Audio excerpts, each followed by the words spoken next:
Oh, maybe it'll look better.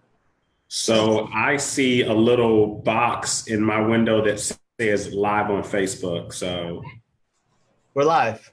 We're live? Pretty live. All right. Hey, hi, everybody. Welcome to Finance Friday. You got the boys back in town. I was going to pull up that song. I thought that would be kind the of cool. boys are back in town, man. You Yeah. know, Amy and I used to have a radio show like 5 years ago. And the song was that old, I forget the name of the group, but remember that song, I Got the Brains, You Got the Looks, Let's Make Lots of Money? Remember that song? That might predate me. Oh, it does. Now you're older than I am. He's older than I am. I'm no longer the oldest. That might predate me. Yeah. So anyway, welcome to Finance Friday. Amy, I just got a text from Amy. Last night she had something in her eye. She's like, "Do you see anything in my eye?" And she's showing me her eye, and I didn't see anything. And she just texted me from the eye doctor. It said something went into my eye and collapsed part of my cornea. Wow. She said he numbed my eye and fixed it, and I just need drops for it to heal. Oh my God. So she wasn't lying. Her eye was not happy. So today, Amy comes into my office this morning and she says, "What should Mick and I talk about today? Because I'm not supposed to be here. You know, I retired from the Finance Friday." Hey, but you know what? You can never get away from this. I mean, this is our man show, Friday. Part deux. Is that two? Is that how you say two? I guess I'll go with that. Sure. Right. But she comes in the office. She's like, "What should we talk about?"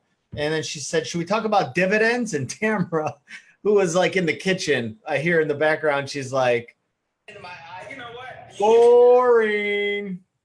Tamara was not loving this topic, but I think the passive income discussion could be interesting for people.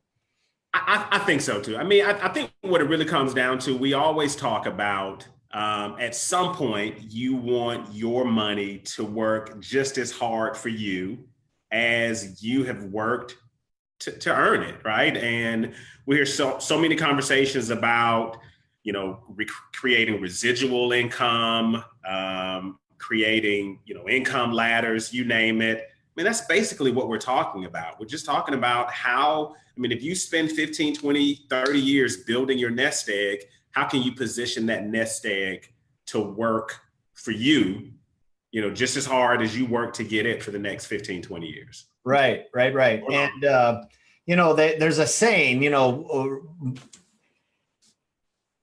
you could either have your money work for you or you could work for money. The big boys have their money work for them. And a lot of the working class, they have to work for money. And so that's a mindset, really. If you position yourself with the mindset that I need to make money, obviously we all have to start someplace. But once you get to that certain level, you need that money to work for you. And That's what we're talking about today with the passive income. Absolutely. So obviously dividends is a basic passive income strategy. And really what we're talking about here, when we talk about stocks, I'm not a big dividend stock guy, at least in the last few years, because you get a lot of, let me ask you this. When I'm looking at you, does it look like I'm looking at the table or am I looking at you? So right now you're not looking at me, you're looking so you want to look kind of just straight ahead at the computer or at the camera. There you go. Now you're looking at me. All right. So instead of talking to you, I need to talk to that camera. There you go. Yeah. I don't like that so much, but all right. So over the last few years, dividend paying stocks. I don't love dividend paying stocks because they just haven't performed. In a strong market, everyone's going to put their money toward Amazon, which is up like Amazon. I wrote some of these down. Amazon's up 63% year to date. So a lot of the money out there is moving toward growth and not those dividend payers. So the share price on the dividend stocks have gone down, but they've paid a 3%, 3.5% dividend. And I'm glad you brought this up because, in just casual conversations, I think that, some people really just have a hard time putting a line between what is a growth stock, what is a dividend stock. So maybe you can add some color to that. I mean, what are some of the principles, what are, of a dividend paying stock Yeah. versus a growth stock? Yeah, when we analyze stock, when we're deciding what to put on our playbook, we always lead with safety. So we have a couple algorithms that we use to determine the comfort index of a stock, and that's simply how the stock reacts separate from the market. So if the market gets hammered, if the stock doesn't get hammered when the market gets hammered, that has a high number comfort index. Okay. And also relative safety. So we start there. But then the very next thing, to get to your answer to your question, is then we look at the growth of a company, and growth versus value, or growth versus a dividend. And we typically look for companies that have a growth rate on the sales side and the earnings side of better than 12%. Okay. And we typically consider anything, a lot of these growth stocks have like 30, 40, 50% growth rates. Those are obviously very strong. Those type of companies typically don't pay a dividend at all. Exactly. It's because they're in growth mode. I mean, they're basically not paying anything out. They're keeping everything in house, reinvesting it to keep promoting the growth. Right. So so the share price is climbing high. On the flip side, though, those dividend payers, there's a lot of people out there that just want a dividend. They don't necessarily have any desire to sell the stock ever. They just want to hold it, like General Mills. I'll just hold it forever. It's a good American company. It's not going anywhere. It's going to pay me 3.5% to 4% dividend. The problem is, over the last 12 months, it's actually done okay recently, but wasn't that long ago. It was down like 15%. Yeah. So you could bring in 3.5% dividend, but you're losing, 15% on share price. Right. So in a nutshell, when we're comparing the two, your dividend paying companies, these are your backbone of America, established companies. They've been around for hundreds of years.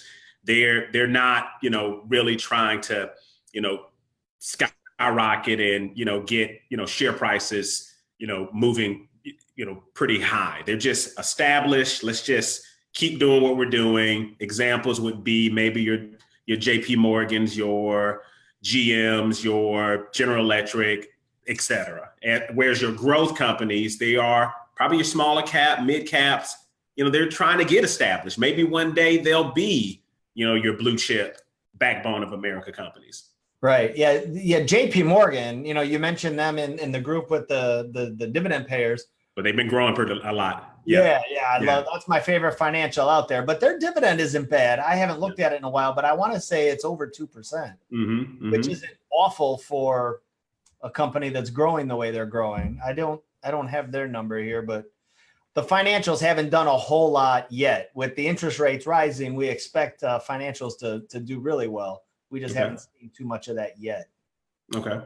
So coming from your world, your past world, you came from a space that paid dividends. Why don't you talk about that? Well, I think when you look at ways that you can, generate, passive income, obviously real estate investing is one of those opportunities.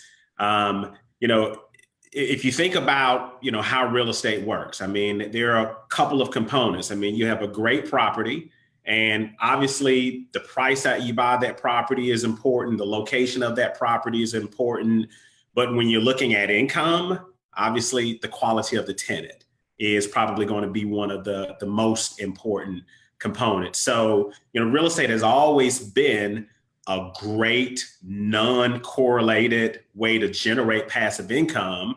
And I guess when we say non-correlated, we mean that it operates outside of the market because, today the stock market is fluctuating. At last I saw it was down 200 points. But the great thing about real estate is that if you buy a building with a 5-year lease, if the market goes down 200 points in one day, it doesn't cancel out the lease. right? The lease is still in place. You still have a great tenant that's paying, the rent. And there are some products out there, whether they be real estate investment trusts, whether they be business development companies that actually go out and buy real estate, large scale real estate, office buildings, multifamily, retail.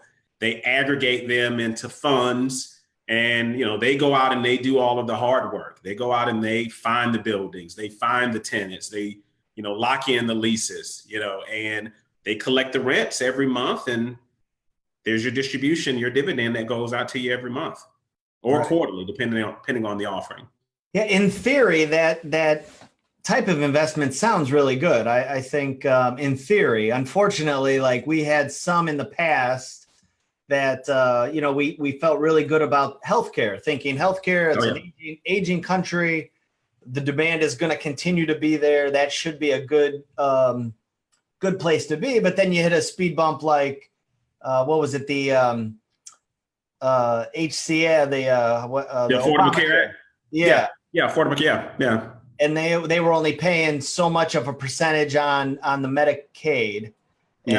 And so it wasn't getting paid out the way it should. So that sector got beat up a little bit, which I don't think anybody. And I think you hit a great point. I think the reality is that when it comes to real estate, real estate is a very general term, but I think some people, they say real estate and they don't think about it being as fractionalized as it is. When you say real estate, there are different types of real estate. There's commercial real estate, there's residential real estate, right? Yeah. That's fractionalization, right? Even when you look at commercial real estate, think about how many different sectors of commercial real estate there are. You just mentioned healthcare.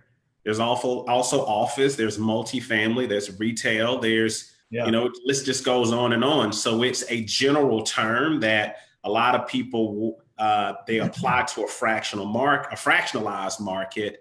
You have to realize they're just different sectors. So I think, you mentioned healthcare. I think when you're looking at any real estate investment, you want to say, okay, is there anything on the horizon that might affect this particular sector?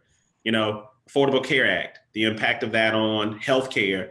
And I would say not all healthcare, because there's some healthcare that was able to be strong even with the Affordable Care Act, but maybe a sector like skilled nursing, that was negatively affected. So you say, are there other sectors that could still perform, not have tenant issues in the face of whatever challenge may be on the horizon?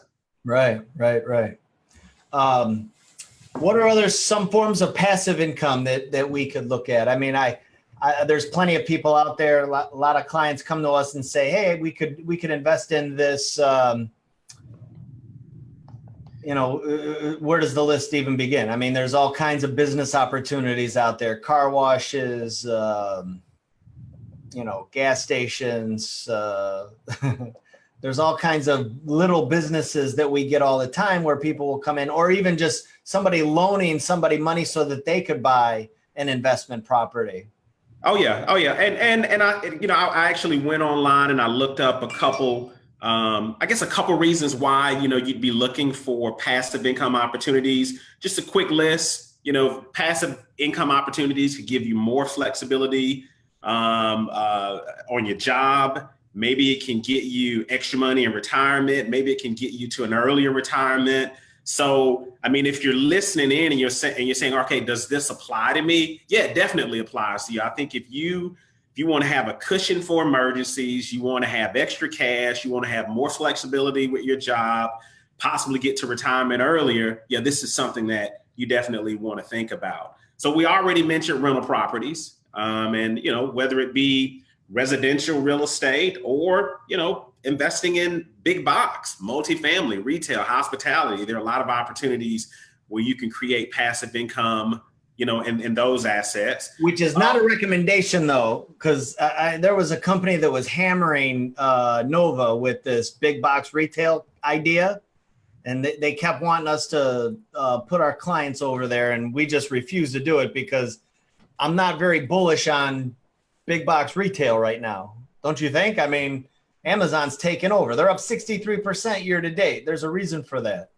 I agree, but again, I think the danger again is uh, taking a sector like retail and just putting a rubber stamp on it that it's all the same. I mean, not all bricks are created equally. I mean, Yeah. malls may be hurting, but there are certain, outdoor malls, maybe destination retail. Not all of it is doing bad. Some of it has done, well. Right. I think most people that have ever talked to me, or clients certainly know this about me, is I'm kind of a control freak when it comes to those kind of things. And those investments, I don't have really any control, because once you give them your money, they're going to give you a dividend every month or every quarter. But then you're kind of at their mercy for a few years. And Mm-hmm. I like to be able to have my finger on the button. If something Yeah. doesn't feel right, There you go. I mean, and there's your risk when it comes to investing in rental properties or real estate is they're not liquid. you do give up a lot of your flexibility or your liquidity. It's probably a longer lockup. So yeah. So Tamara thought it'd be good for us to talk about the market in general a little bit, and to give everybody an idea of where we are. Today wasn't a super day. Today the market was down about 260 points, roughly. I didn't see where it closed exactly. Sounds like a good day to be buying stock. Well, yeah, we have a discipline here that if the market goes down 2% in any one day, we're buying. Every time the market goes down 2%, we haven't had one since, I think, June. The end of June, I think we had it was almost down 500 points or 2%. So we ended up buying on that day. But in general, the S&P is up about 6% year to date. Energy's up about 8%, or at least the energy sector fund that we like is up about 8%. What's interesting is housing's down. Housing's down about 12%. And I'm not overly bullish in housing, although, if you think about it, with interest rates going up, not down, housing may slow down. I think that's kind of built into these last 7 months of the market, because I think the market knows that real estate may not be. Now, that certainly there's sectors of the country where it does better at times, but I'm talking nationally. It's probably going to struggle with rising interest rates. Yeah, well, I think you have to look at the price points there. I think houses valued, at 400,000-500,000 or more. I think it's becoming more and more difficult to find qualified buyers in that market. But I also noticed that in certain markets, where they're building houses at lower price thresholds, 150 to 200. I think you're still starting to you're seeing some robust movement and construction in those areas. And I think there you're going to find more qualified buyers. Yeah. So again, I think there's a bifurcation. There's a bifurcated market taking place. Anything $500,000 or more difficulty finding qualified buyers. What I'm hearing just here in Tampa is the issue is there's not enough inventory of houses in Really? that $150,000 to $250,000, whatever price range, which is more affordable housing. Yeah. Oh, that's interesting. Yeah. Throughout the country, like I know in Cleveland, like I wanted to buy a place in Cleveland because last year I was going up there quite a bit, and but the values just keep coming down. So it's probably not a super investment. My parents sold our family house. It's probably, almost 20 years ago for 140,000. And that same house today is valued at like 110. Oh yeah. And that was 20 years ago. And it's still a nice area. It's just the values just come down. So it just depends on the area, I suppose. Absolutely. Technology, speaking of growth and value, technology's been fantastic. Up about 19% in tech overall. Healthcare has been strong. Finally, we actually added Pfizer to the playbook and bought a little Pfizer over the last couple weeks. And our defense companies like Lockheed and Boeing and Raytheon, they're struggling a little bit this year. Boeing's actually still up 17% year to date, but all that came at the beginning of the year. Recently, the last few months, they've hit a speed bump. So, but the market in general, very, very, I would say it's more of a stock pickers market in this kind of environment, because like last year, everything just kept going up. It didn't really matter what sector you were in. Right. I think this year you got to be more strategic and be ready to move in and out. So, one thing I just thought about, I don't know if we've had any questions pop on. I guess we've had a couple of, I just looked to see a couple of comments. Oh, I can't see. So if you see any questions, yeah, let's answer some questions if there are any. Yeah, Ryan Hazelberg said, Amy, you shaved your head. I like it. It's a good look. Because right here in the bottom of your screen, it says Amy Novakovic. That's hilarious. Good one, Ryan. Oh, yeah. Yeah, it sure does. Perfect. Yeah. But no, no questions. No questions at all. Good. So the idea, and we'll wrap up here, but in summary, successful, or the more affluent folks in the country have their money work for them, where, unfortunately, there's a lot of people out there that have to work for their money. And obviously the goal would be to eventually get your money to work for you. And that's the goal. And dividend paying stocks are a way to go. You could, real estate investments are a way to go. Businesses. Jim, I think the reality is, I think it's a misnomer that only the rich or the wealthy can make their money work for them. Everybody can. I mean, with every portfolio that, you design, that, there could be dividend paying stocks or individuals. I mean, I know individuals that are generating passive income from writing blogs, from selling advertisements. There's just so many ways. It's not just something for the rich and wealthy. The same as investing in real estate. I think one of the beauties, or one of the main benefits of the real estate investment trust that were constructed, is that they were giving average individuals like you and like me an opportunity to invest like endowments, to invest like, the rich and the wealthy. So it's not just for the rich and famous, it's for everybody. It's not, but when I'm saying passive income, I mean truly passive income, like not selling or writing blogs. Like that's not passive. You're actually working for your money. So when I say passive, I mean you have some money that's sitting there and it's kicking off an interest rate or some kind of dividend. And I think you got to get your financial situation in line so that you have that money working for you, and you're not going to go touch it to pay off the car or pay the credit card or pay for school. This money's sitting there and it's working for you, and it's going to keep working for you. And I guess when I say because you're right, it's not just for the wealthy. It's for anyone that really has their financial house in order. You don't have to have $1 billion to do it. Absolutely. You got to be disciplined enough not to hit that bucket of money to buy a stereo system or whatever. You know what I'm saying? Well, it's like we used to use a statement: you don't want to, kill the goose that's laying the golden egg. Perfect. Yeah. Great scenario. Yeah. Great. Right. Yeah. You don't. I mean, you go somewhere else. All right. Well, this was the Man Show. So sorry that Amy wasn't here today. Drop her a line, email her or text her, wish her a full recovery on her eye. I'm sure she'll be fine, but she was hurting. You know what I just thought about? I wonder how long has that eye been damaged? Can you imagine if she comes home and she says, "Oh, that's what you look like"? Oh, thanks. Oh, what a guy. Let's end it with that. All right. Hey, thanks a lot, Mick. You just made my day. All right. All right, everybody. Have a great weekend. Hey, see you, Mick.